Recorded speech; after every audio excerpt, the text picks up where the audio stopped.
So maybe I'll do a sound check for those of you online. How about a thumbs up if you can hear me? Great. And people in the room, I'm assuming you can hear the PA. Good. So we're going to begin with our usual chant that we do.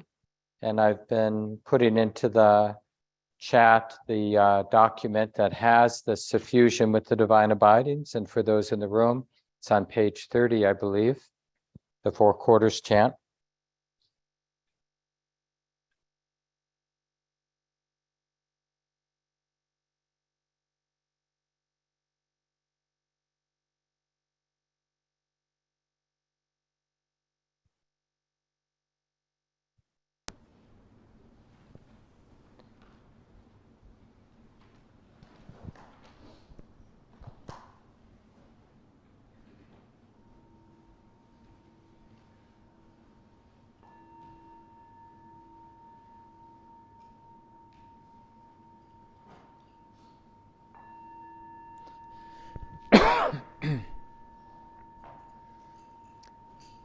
Now let us make the 4 boundless qualities shine forth.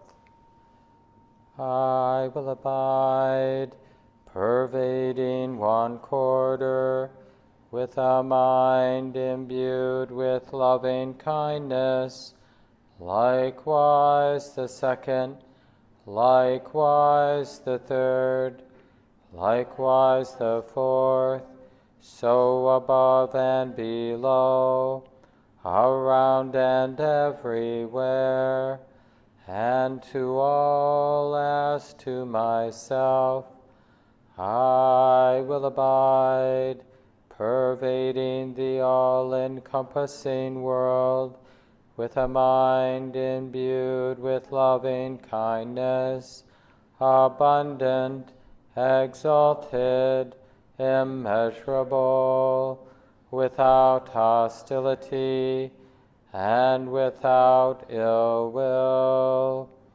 I will abide, pervading 1 quarter, with a mind imbued with compassion. Likewise the 2nd, likewise the 3rd, likewise the 4th, so above and below, around and everywhere, and to all as to myself, I will abide, pervading the all-encompassing world, with a mind imbued with compassion, abundant, exalted, immeasurable, without hostility and without ill will. I will abide, pervading 1 quarter, with a mind imbued with gladness. Likewise the 2nd, likewise the 3rd, likewise the 4th, so above and below, around and everywhere, and to all as to myself, I will abide, pervading the all-encompassing world, with a mind imbued with gladness, abundant, exalted, immeasurable, without hostility and without ill will. I will abide, pervading 1 quarter, with a mind imbued with equanimity. Likewise the 2nd, likewise the 3rd, likewise the 4th, so above, below, around and everywhere, and to all as to myself, I will abide, pervading the all-encompassing world, with a mind imbued with equanimity, abundant, exalted, immeasurable, without hostility and without ill will.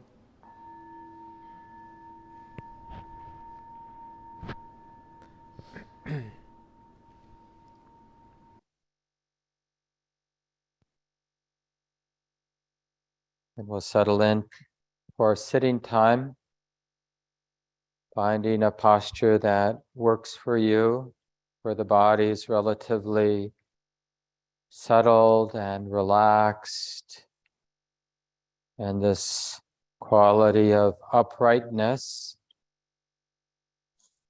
but it can be quite subtle in a way that doesn't disturb the relaxation.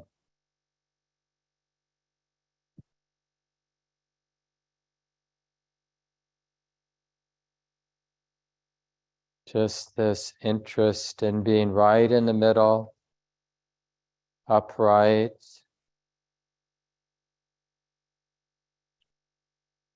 this receptive, alert presence.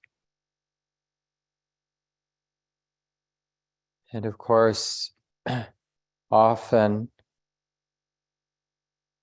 the first thing we receive, we sense, is the reality of the sitting, breathing body here.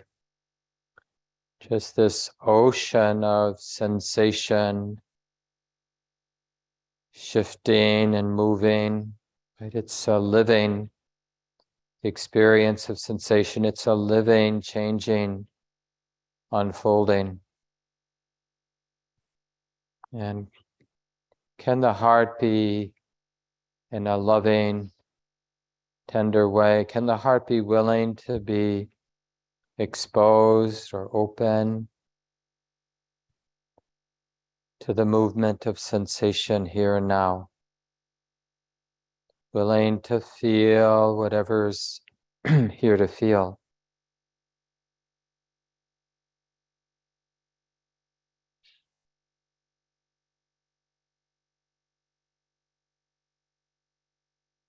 One way or another, we're at the beginning of a sitting meditation, we're relearning or remembering how to be present. We need this to be fresh. Otherwise, we're just thinking about being present.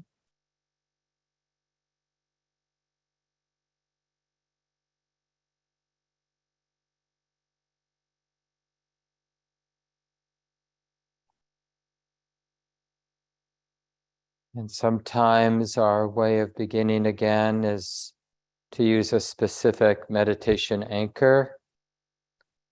So being intimate, being receptive and open to something simple like hearing or feeling the breath coming in, feeling the breath going out. Or it could be more inclusive, this totality of our experience in all the ways, in all the ways that we're sensitive.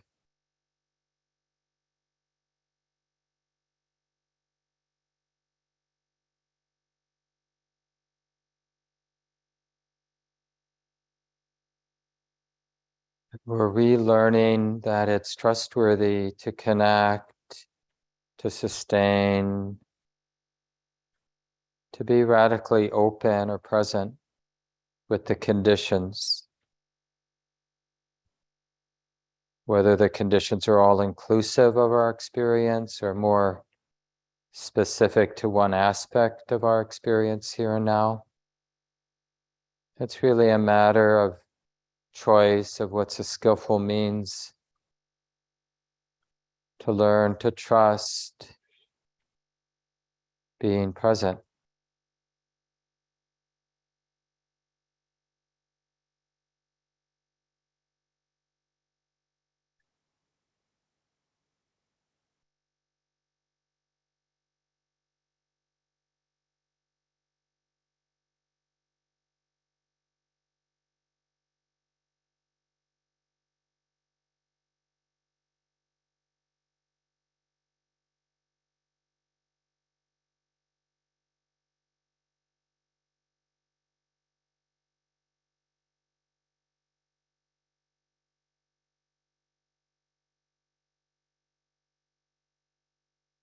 And one of the traditional ways of practicing is to use that ordinary process of breathing in, breathing out.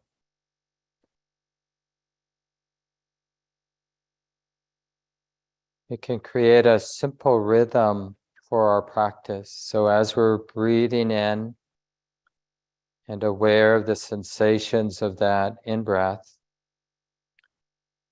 it can be a cue to be present either with just the specific process of breathing in, or to be intimate with the whole body, or with the quality of the knowing mind, the way the mind is relating. So it could be a grosser aspect of our experience, like actually feeling the sensations of the breath, or a more inclusive experience of the whole body as you're breathing in or breathing out, or being aware of the mind, the activity of the mind, the quality of the mind. Is there joy? Is there contraction?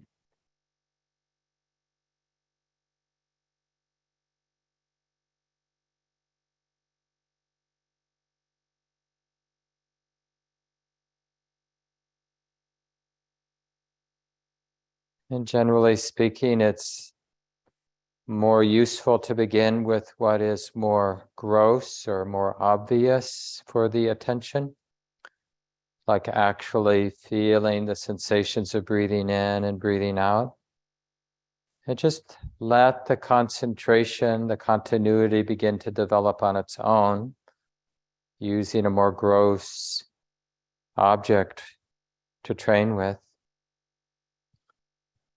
But as there's more stability and continuity of present moment awareness, then let it broaden out to be inclusive of the whole body, breathing in, aware of the whole body just as it is, breathing out, allowing the body to be, noticing the healing and calming effect of this more inclusive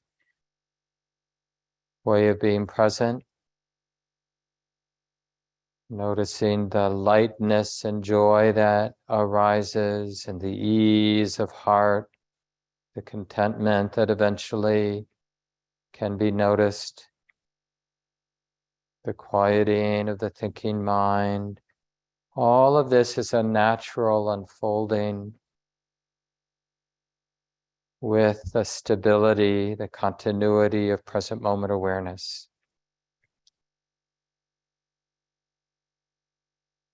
So let's continue in silence for a while.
Take a little time, adjust your body, stretch a little if you need to, whatever is good for your body.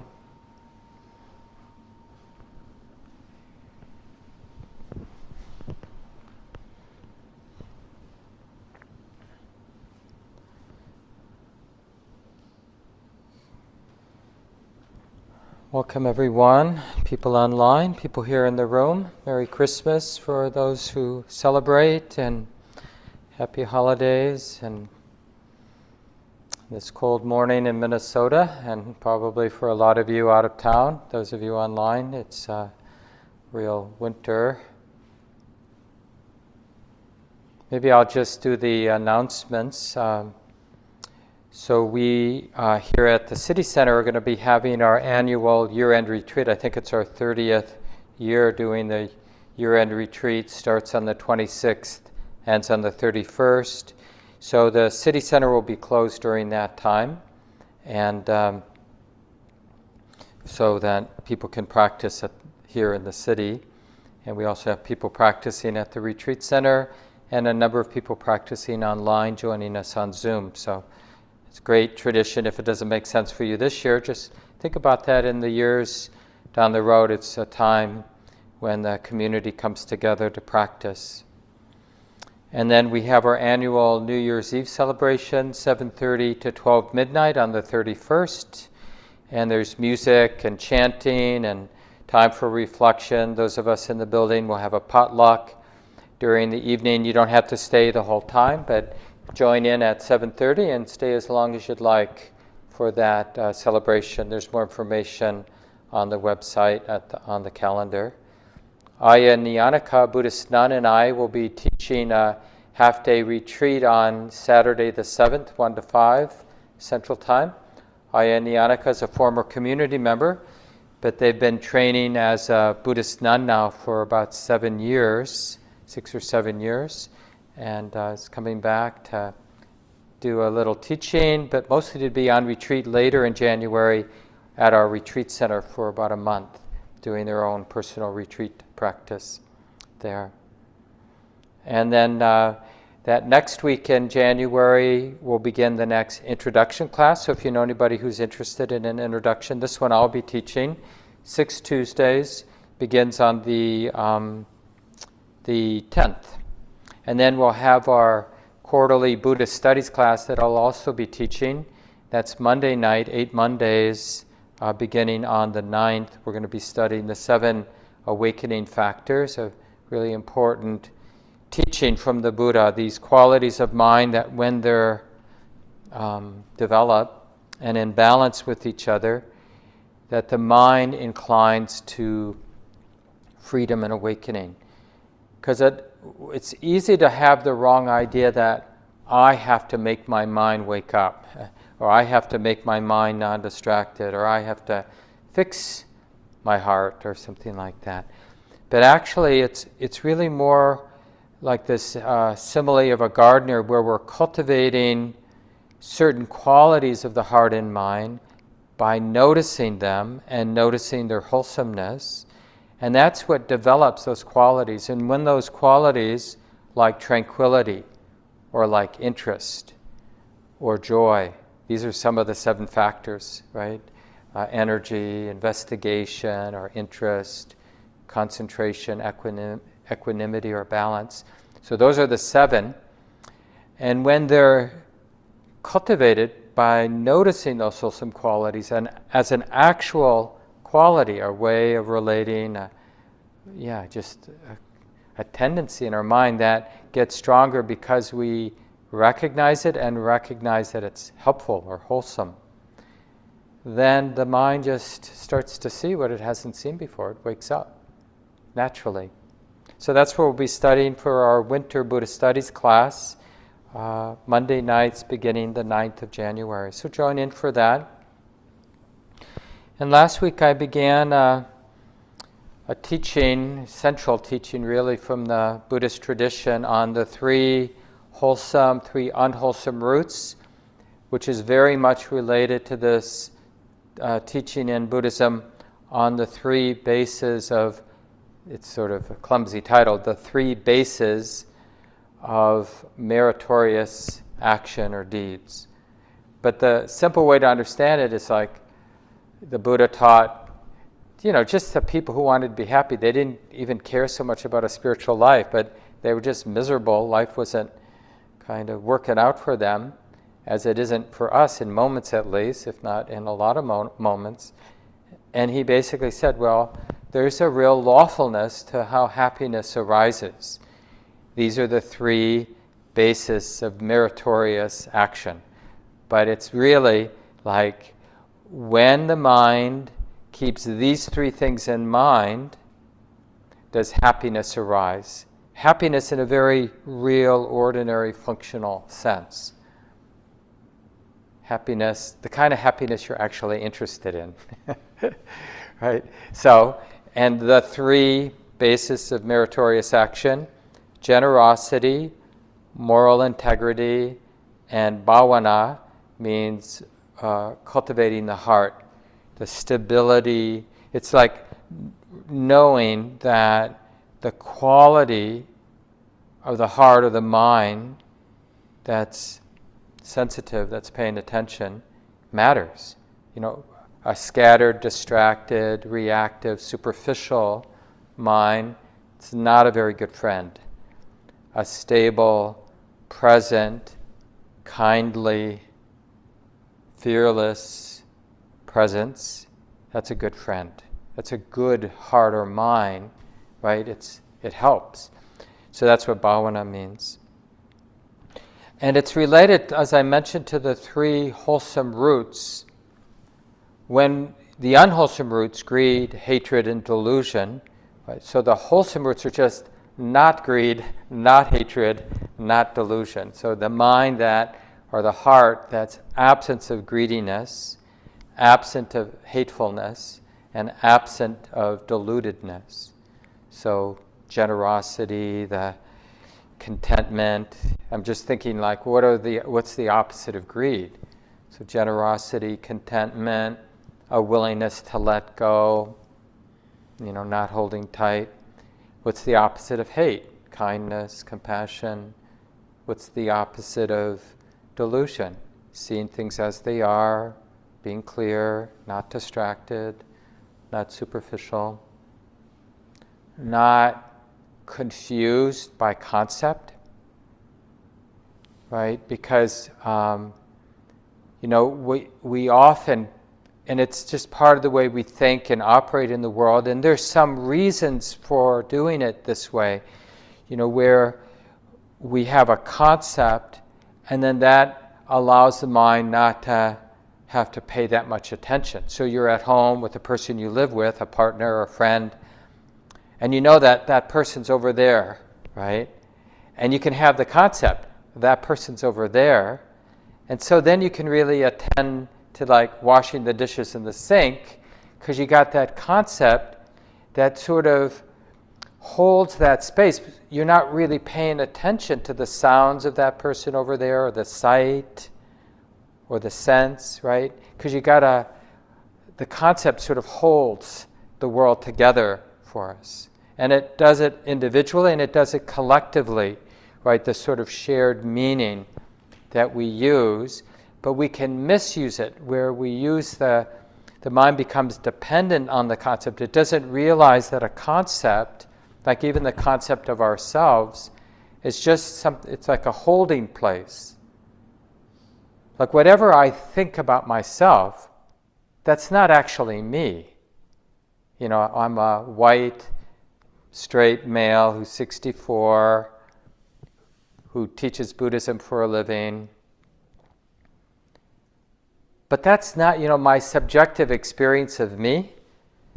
All of that isn't me, right? But it's very easy for us to get identified with our biography and not actually be sensitive to the living, breathing, feeling experience of being this human being at this moment, at this time, right? They're two different things. Minnesota, the concept Minnesota, isn't the experience of being here on the land here, right?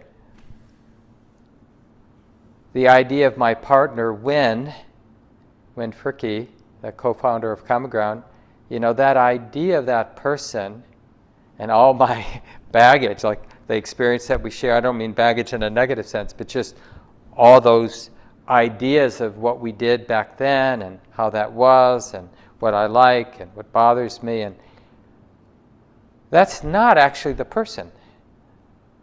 So we have to understand that these ideas, these memories, these images, they're just holding something that's essentially a mystery and alive and changing. Like Minnesota is the experience of the land and the reality of what we call this place. Right? It can be convenient to use that word when we're talking with each other or even in my own mind, but I don't want to be confused by that mental image or that mental idea of Minnesota or Mark or whatever we might use. And this really helps us understand that third root of non-delusion, like what non-delusion means. It isn't an idea, it isn't a truth that we can repeat. It's a way of being connected, you could say, or a way of being open. One of the terms that's used from the time of the Buddha, tata, is the Pali, and it gets translated as suchness or thusness. And some of you know who've kind of heard the teachings for a while, the Buddha, when he would refer to himself, he would call himself Tathagata. So he didn't use the word Buddha, but Tathagata he would use, which is just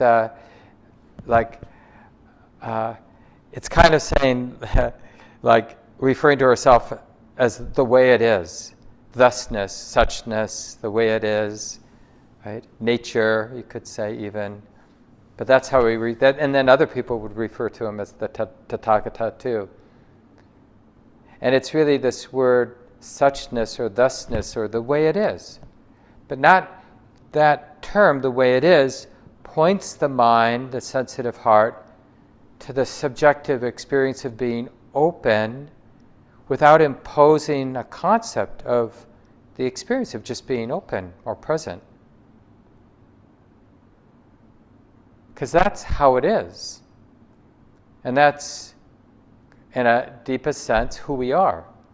We're just this suchness or thusness or the way it is. It's this experience being known.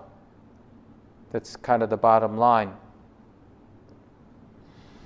And what we find, it's sort of like our legacy as humans, let's just say ignorant humans, animals, right? Because we have that legacy. We are animals and human animals with culture, and that we transmit to each generation over and over again, right?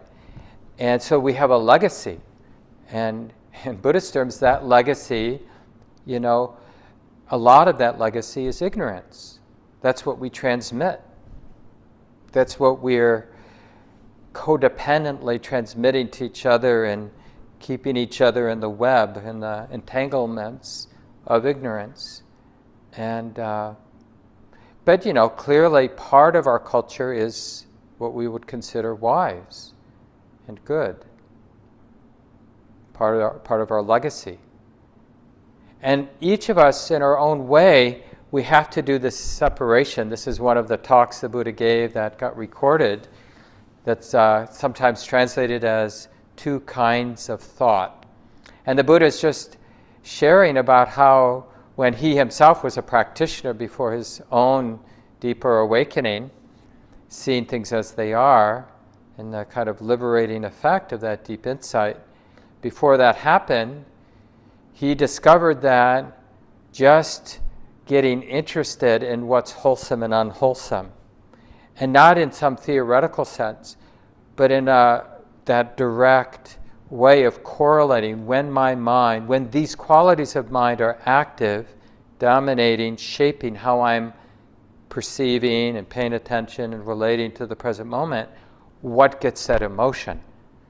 So to think of like the quality of the way the mind is relating as a kind of seed that sets something in motion.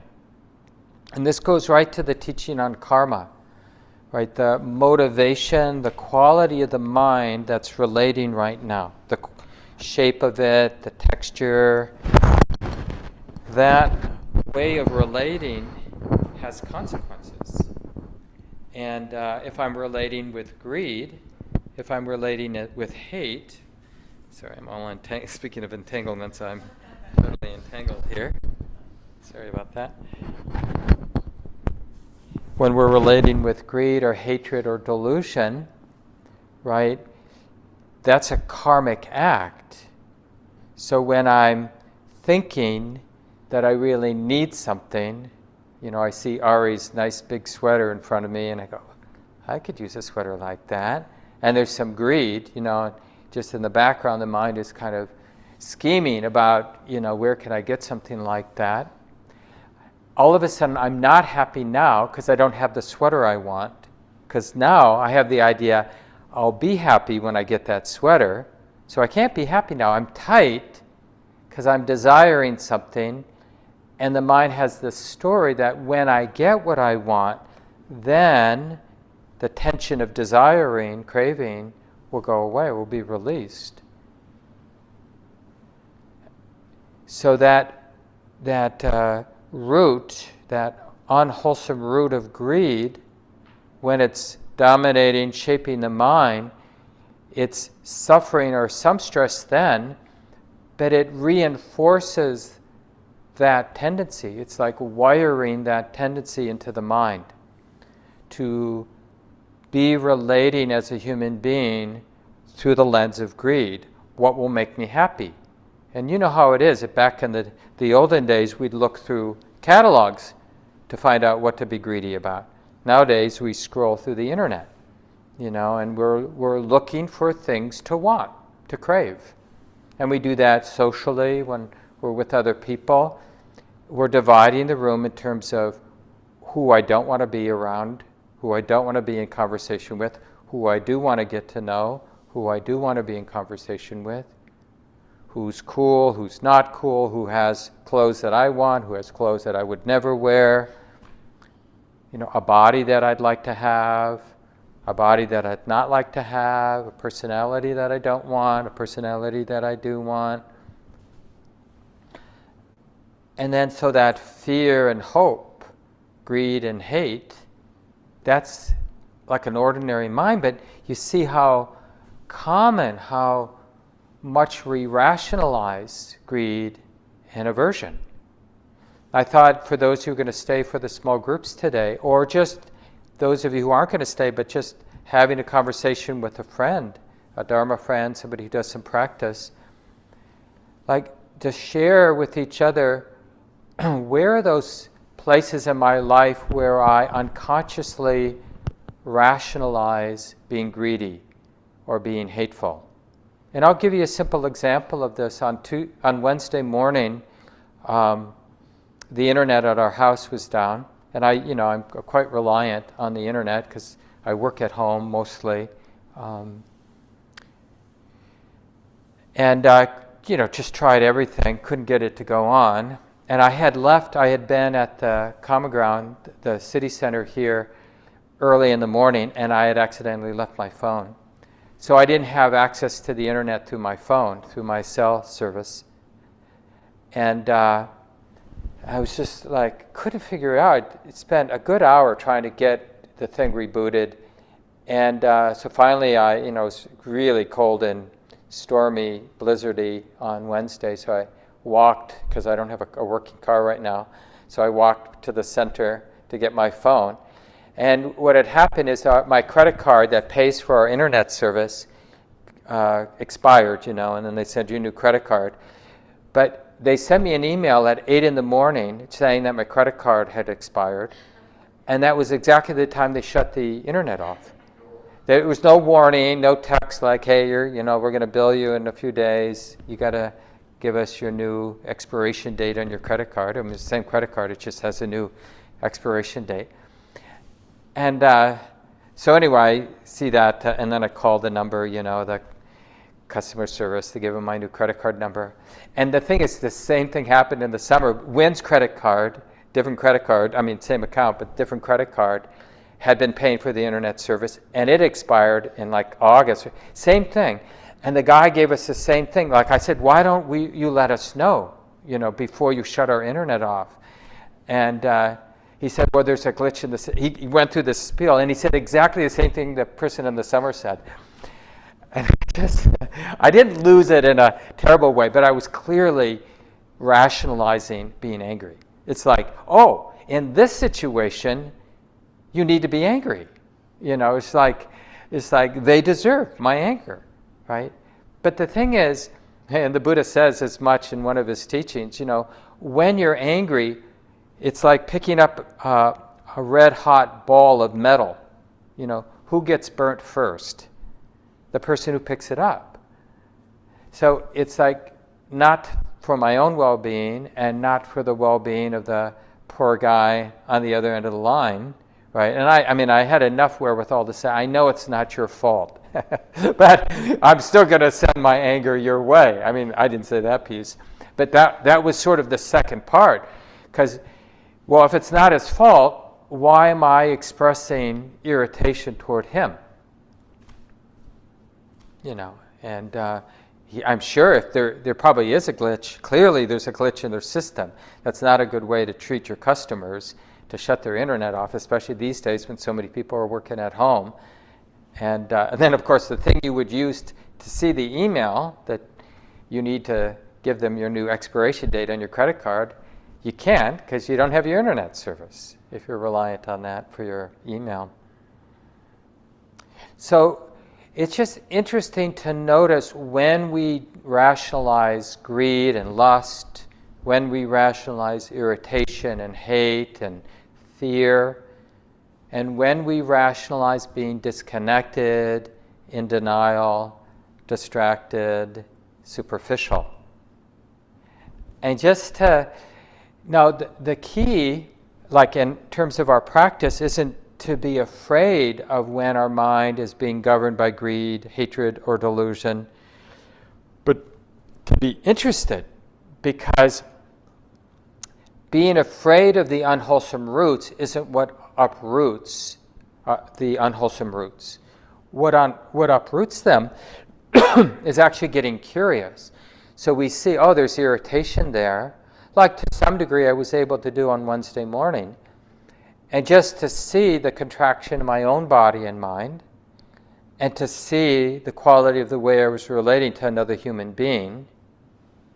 He sort of hung up the phone when we took care of our business. I could tell, he's like, he didn't want to deal with me. And,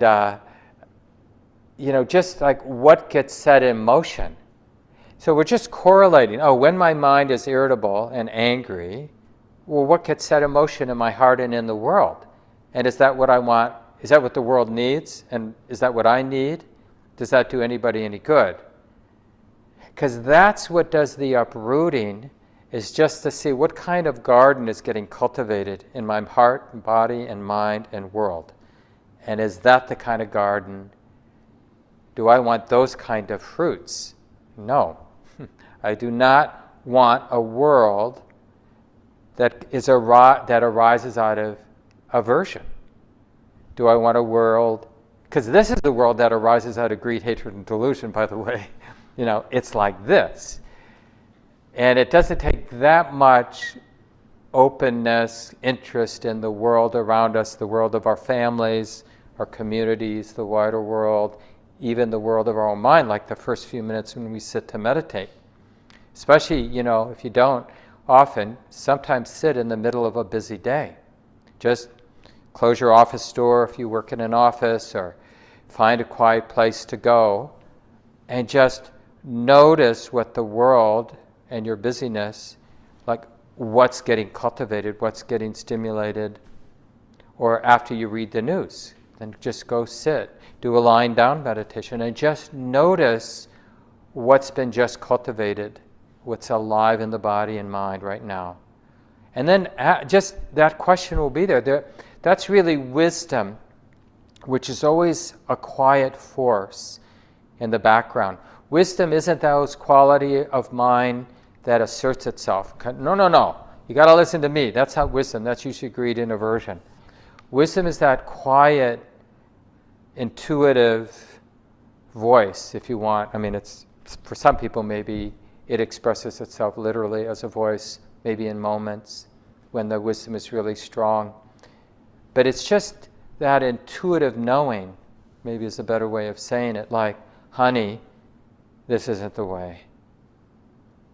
What was just set in motion, that wasn't helpful. It's not a condemning voice, it's not a judgmental voice, it's just stating the facts of that correlative fact. When you do this, then you're reinforcing this experience, these qualities, which are, heavy and oppressive. Or when we're being skillful and cultivating what's skillful, when you relate in these ways, you're setting in motion lightness, ease, that sense of unity or connection. And refuge too, like, oh, this is the way. This is what to do with a human life. This is the garden that should be cultivated, the seeds that should be planted.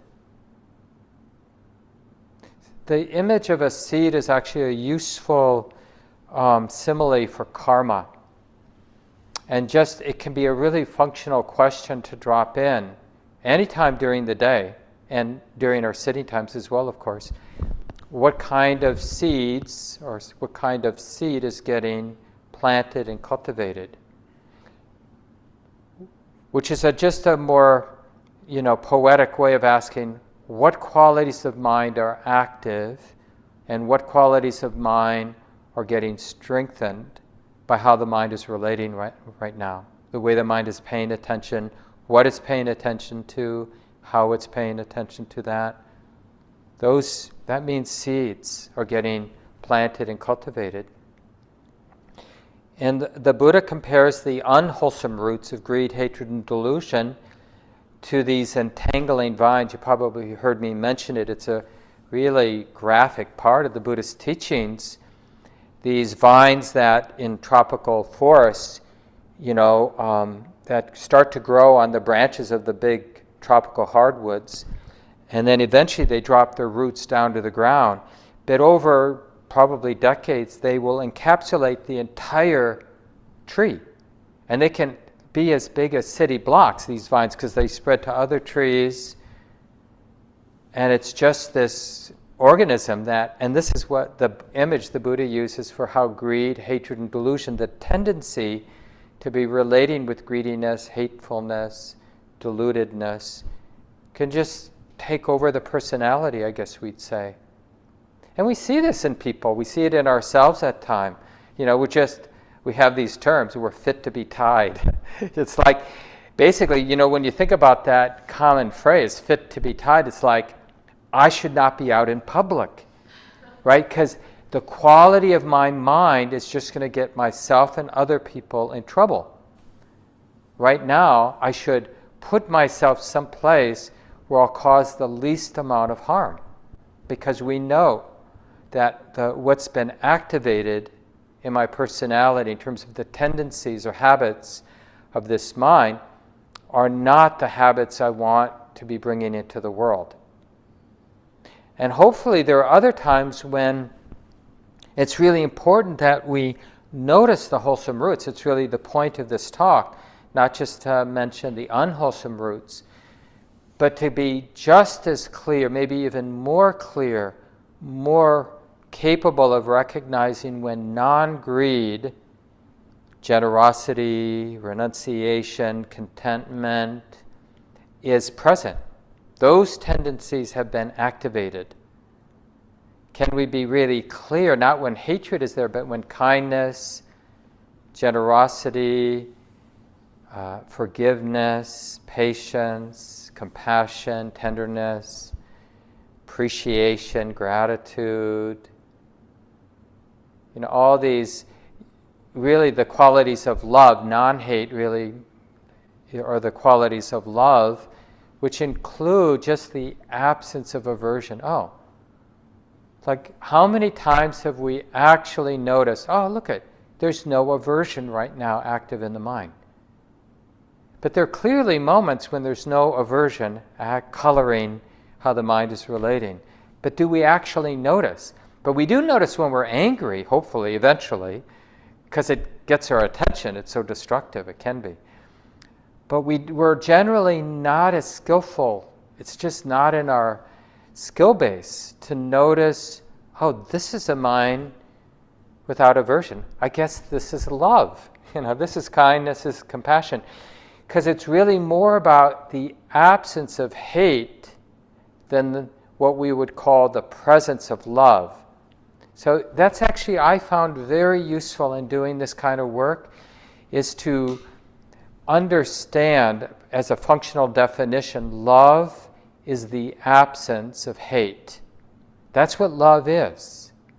So instead of looking for something rosy and kind of stereotypic, like what we thought love was from all the pop songs and stories we've read, but that love is this functional experience of this is a mind, a heart, a way of being that's seemingly at this time absent of ill will, of aversion, of fear.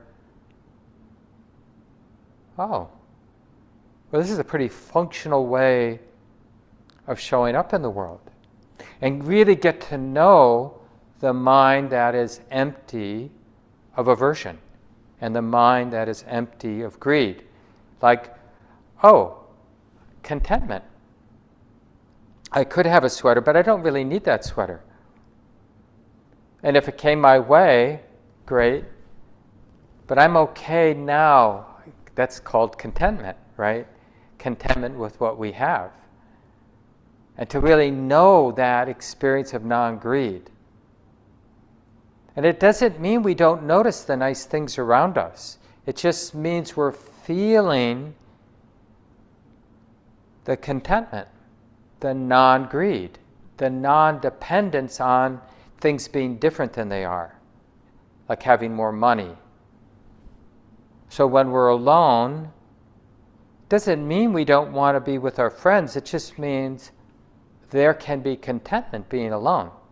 And when we're with our friends, instead of longing to be alone and done with the interaction, we can be content. It's actually a way of relating that's always available. Just like we can always manufacture a freak out of aversion or greed, isn't it possible that we could whip up some kind of greed storm or hate storm right now?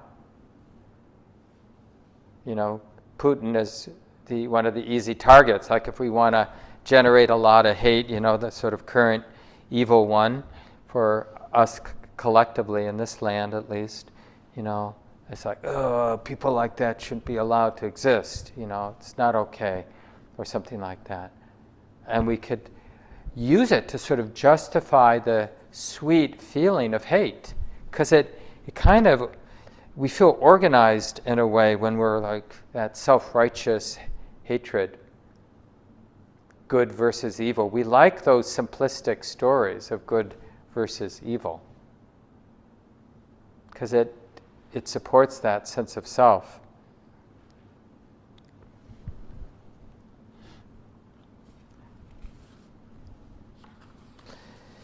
So just to kind of give us a little bit to play with, so one, just in terms of homework, one thing is just to get really curious in a non-judgmental way when you catch the mind, the habits of mind. It's not really you, it's just the habits of the personality which got set in motion naturally through the conditioning forces of culture and parents and all the conditioning forces in our lives. So when we notice the habits of our personality rationalizing, justifying hate, fear, aversion, all the different flavors of aversion, and justifying all the different flavors of greed, and all the different flavors of distraction and denial and deludedness and superficiality. And so when we notice that, that's when we want to connect the dots, like an honest assessment. Well, when the mind is relating with greed, what's getting set in motion? What's getting reinforced in the mind? Who am I becoming when I'm relating like this? What am I setting in motion? And we can see it culturally or in groups, and we can see it individually. So we can study other people in the same way. I mean, it's imprecise, but we see somebody that apparently is, greed is active in their mind, and we can kind of just intuit sense, like, I wonder what's getting set in motion. And just like having radar for how suffering and stress and tightness gets set in motion. And the same then with the wholesome roots of renunciation and contentment and generosity and non-hate, kindness, compassion, and non-delusion. This bhavana, that's what that word I mentioned at the beginning, where we're interested in cultivating. It's like we realize my real refuge is my capacity to be present. And because of that, then my capacity to learn, like to deepen understanding of the way it is. Because I can cultivate the stability of clear, non-judging sensitivity, presence. And just like, oh yeah, when that's there, it may not be pleasant, but there's a lot of learning. And that's the thing about cultivating the wholesome roots. It may not be pleasant to refrain from my greediness and to be keeping contentment and generosity in mind, sharing, letting go, renunciation, keeping that in mind. It may be unpleasant because I feel the tug to greediness because that's the habit of my mind. I don't want to just sit here and listen to this person, I want to leave, even if it might be a little hurtful for them. I got to take care of myself here, which we do sometimes, so I'm not saying that we don't. But it can be an act of generosity to say, you know what, this may take 5, maybe take even 15 minutes, but I'm just going to give this person, my sibling, my friend, whatever, my neighbor, I'm just going to really show up for them. And that's going to be an expression of kindness, just like not be in a hurry. And let them tell me what they need to tell me. And let it really be just about two human beings connecting, because it's probably not what they're talking about anyway. They just want to connect. And I'm just going to do that. And I'm going to see what that sets in motion. Like, be content. This is part of life. Doing things we don't want to do. It's like our cat, my Win, my partner, spouse, has been taking care of her mother on the East Coast for the last 4 months. She's quite old now. And so I've been taking care of the cat. And, Win is sort of the one who really gives the cat attention in a way that, and it's just like, I don't mind, kind of each of us living independent lives in the same space, but kind of giving it the attention it wants in moments, that's not kind of what I do. And so just to be willing to do that, just to show up, yeah, I can spend 3 or 4 minutes doing this. In that dance about thinking he wants to go out, but he doesn't really want to go when he feels the temperature, but 3 minutes later, yeah, maybe it's not the same, maybe it's warmer now, or whatever he thinks, it's just his greed mind, but not being afraid of it, just like being willing to do the dance that comes with our particular life situation. So really see if you can keep the wholesome roots in mind and just sense how something good is getting set in motion. Because it's meant to, in a very functional way, be empowering. Oh, this is how you actually functionally cultivate happiness. It actually works. Like some medications work. I need to take this medication, and I notice the positive effect. And if I don't take it, I notice that positive effect isn't there. And this is that, like, you can count on it, but you have to develop your own confidence that that's true. When we cultivate generosity, non-stinginess, when we cultivate kindness, non-hate, when we cultivate that stability of presence versus distractedness, can we sense directly, not in that sort of short-term way, that hit we get when we go get candy and then we feel a little bit off for the rest of the day because we ate too much candy. But it has that kind of more resonant, like, oh yeah, I have set what is truly good, truly the cause for happiness in motion in an obvious way, in a way that I can really count on. Because that's what builds our confidence in our spiritual life, when we see that it is lawful. It's not like we're just hoping somebody up there hears our prayers and somehow gets some grace to us that makes our life better.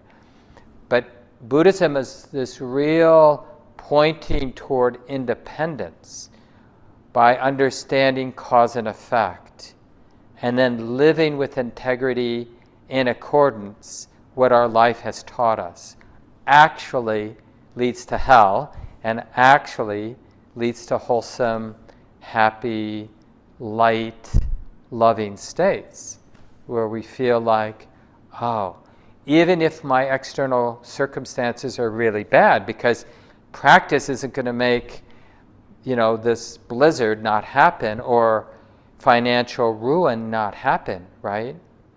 But what it does is it gives the heart the space and the resilience to be happy no matter the conditions, which is why awakening in the Buddhist tradition is called the unconditioned. The release, the freedom, isn't dependent on not getting cancer or not getting old or not experiencing the loss of a friend or a relative, or the living in a world where there's really terrible stuff going on. So I'll leave it here. And for those in the room, please stay if you'd like to organize ourselves into small groups. Eric will help us create groups of 3 or 4. Those of you online, Lucy is here. In a moment, I'll pass it on to Lucy. And thank you, Lucy, for being here, and Jessica for helping out.